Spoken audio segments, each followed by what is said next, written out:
नमस्कार, मैं डॉक्टर संजीव गुलाटी हूँ, डायरेक्टर नेफ्रोलॉजी और kidney transplant, Fortis group of hospitals, NCR. आज हम एक बहुत अहम सवाल की बात जवाब देंगे। Once on dialysis always on dialysis, यानी क्या एक बार एक मरीज डायलिसिस पे आता है वो डायलिसिस इरिवर्सिबल हो जाता है? तो इसके लिए दो चीज़ें जाननी पड़ेंगी। पहले तो डायलिसिस हम कब करते हैं, क्यों करते हैं, ठीक है, और किडनी की बीमारी में डायलिसिस का क्या रोल है। तो डायलिसिस यानी आर्टिफिशियल किडनी सपोर्ट, यानी जब आपकी किडनी काम नहीं कर रही है तो एक डायलिसिस किया जाता है। किडनी की जो फंक्शंस हैं, जो 5 इम्पॉर्टेंट फंक्शन में से केवल 2 डायलिसिस पूरा करता है, यानी खून में जहर की मात्रा निकालता है और एक्सेस वाटर है जो बॉडी से वो निकालता है। जो किडनी के बाकी फंक्शंस हैं, जिसमें खून बनना, हड्डियों को कमज़ोर, जो किडनी हड्डियों को ताकत देती है, उस पर डायलिसिस का बिल्कुल कोई असर नहीं होता। तो डायलिसिस क्या एक बार शुरू कर दें तो क्या परमानेंटली पेशेंट डायलिसिस पे चला जाएगा?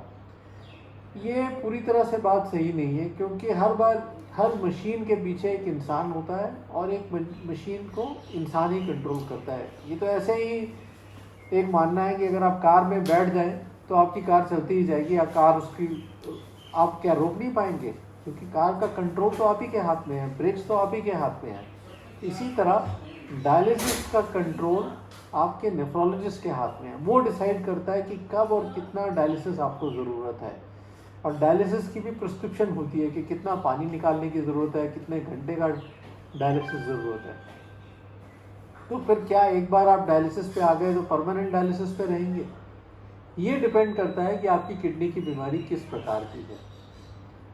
किडनी की बीमारियां मोटे मोटे तौर पे जो डायलिसिस जब ज़रूरत पड़ती है तो 2 प्रकार की होती हैं। एक होता है एक्यूट किडनी इंजरी, जिसमें गुर्दे सिकुड़े नहीं होते, और दूसरा होता है क्रॉनिक किडनी डैमेज, जो कई सालों से चली आ रही है। तो अगर तो आपके गुर्दे सिकुड़े नहीं हैं, आपकी बीमारी हाल ही में शुरू हुई है, तो चांसेस यही हैं कि अगर आप सही टाइम पे डॉक्टर के पास पहुंच गए हैं तो ये डायलिसिस टेम्पररी होगा, डिपेंडिंग ऑन कि आपकी एक्यूट किडनी इंजरी का कॉज क्या है। कोई ग्लोमेरुलोनेफ्राइटिस है तो उसके साथ साथ उपचार होता है, और ऐसे पेशेंट्स, बहुत सारे पेशेंट्स हैं ऐसे जिनमें डायलिसिस हम टेम्पररीली करते हैं।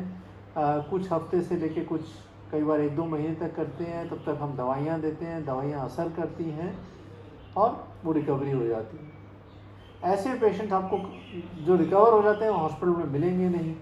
इसीलिए ज़्यादातर पेशेंट्स जो हॉस्पिटल में होते हैं वो क्रॉनिक किडनी डैमेज के होते हैं। क्रॉनिक का मतलब कम से कम 3 महीने, लेकिन अक्सर जो हमारे जब तक डायलिसिस पे आते हैं तो कई सालों से बीमारी चल रही होती है। पेशेंट यही कहता है कि मैं तो बिल्कुल ठीक था, अभी हाल ही में मेरे ये यूरिया क्रेडिनिन बढ़ा है। लेकिन जो किडनी की बीमारी है वो एक साइलेंट किलर है, यानी अगर आप टेस्ट नहीं करेंगे आपको पता नहीं चलेगा किडनी की बीमारी है। तो ये इसके बावजूद कि पेशेंट कह रहा है कि अभी मुझे हाल ही में शुरू हुआ है, अगर किडनी सिकड़ी हुई है, कई सालों से किडनी की बीमारी चल रही है, तो ज़्यादातर ऐसे पेशेंट्स जिसमें कोई रिवर्सिबल फैक्टर नहीं होता उनको डायलिसिस पे ही रहना पड़ता है। कुछ पेशेंट्स ऐसे ज़रूर हैं क्रॉनिक किडनी डैमेज के, जिनमें या इन्फेक्शन होता है या हमने कभी एंटीबायोटिक्स की वजह से या पेन किलर्स की वजह से किडनी क्रैश करती है। तो जब हम इन्फेक्शन को ट्रीट करते हैं, डिहाइड्रेशन को ट्रीट करते हैं, एंटीबायोटिक्स बंद करते हैं और पेन किलर्स बंद करते हैं, कुछ दवाई देते हैं, तो 10% ऐसे पेशेंट्स भी होते हैं जो डायलिसिस इनका बंद हो जाता है और रिकवर कर जाते हैं। तो मेरा कहने का तात्पर्य, कहने का मतलब ये है कि डायलिसिस से घबराएं नहीं, उससे डरे नहीं। Dialysis is a life saving treatment. कुछ केसेस में परमानेंट ज़रूर होती है, कुछ केसेस में टेम्पररी होती है। डायलिसिस का कंट्रोल आपके नेफ्रोलॉजिस्ट के हाथ में है, ना कि डायलिसिस मशीन के ऊपर है कि एक बार आप डायलिसिस मशीन पर लगा दिए गए तो आप परमानेंट डायलिसिस पे चले जाएंगे।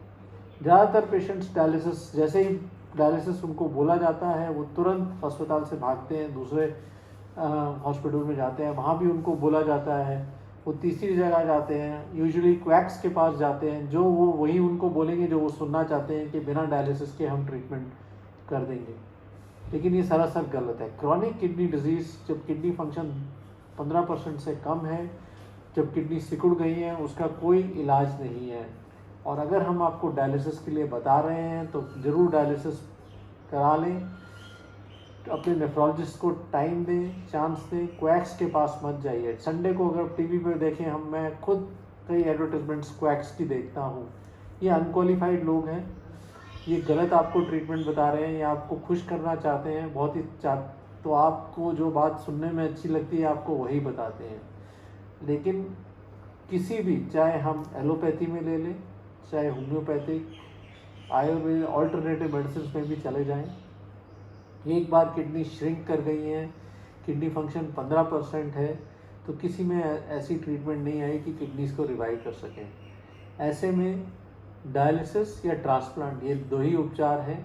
और कई बार अगर हम डायलिसिस ना करें तो आप इतने कमज़ोर हो जाते हैं कि आप ट्रांसप्लांट से भी वंचित हो जाते हैं, यानी आप ट्रांसप्लांट के लिए भी फिट नहीं रहते। इसलिए मेरी आप सबको यही एडवाइस है कि ट्रस्ट योर नेफ्रोलॉजिस्ट। अगर आपके नेफ्रोलॉजिस्ट कह रहे हैं डायलिसिस कराना ज़रूरी है तो ज़रूर कराएं। ये वो डिसाइड करेंगे कि क्या डायलिसिस बंद कर सकता है। एवरी डायलिसिस प्रोसेस जब भी हम शुरू करते हैं अंडर स्ट्रिक्ट मॉनिटरिंग होती है। शुरू में हम हफ्ते या 2 हफ्ते में किडनी फंक्शंस चेक करते हैं। अगर रिकवरी हो रही है, पेशाब की मात्रा बढ़ रही है, तो हम आपको खुद बताएंगे कि डायलिसिस की ज़रूरत नहीं है।